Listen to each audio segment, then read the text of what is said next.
Chinese economic expansion in Africa, Dr. LMadu8NEW. Dr. LMadu8NEW is a law professor as well as the chairperson and the president of an organization called Pan-Africa.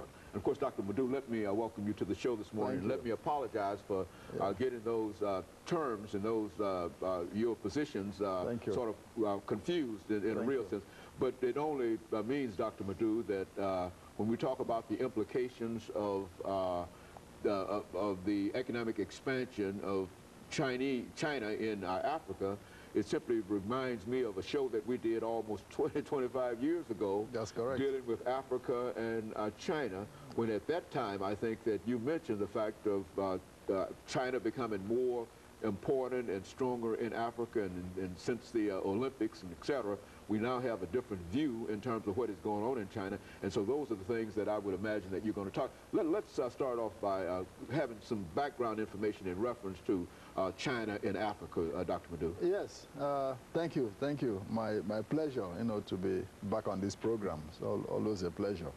Of course, most people, when they hear about, the current Chinese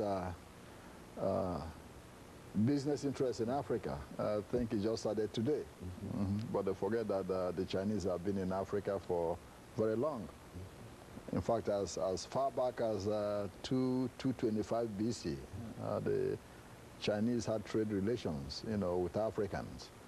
And then about 1415, a Chinese admiral named Zheng, made a trip to the coast of Africa through Mozambique, Somalia, and the rest, giving tributes to African kings and receiving tributes back to the emperor of China, until about 1949, when the communists came to power in China under Mao Zedong.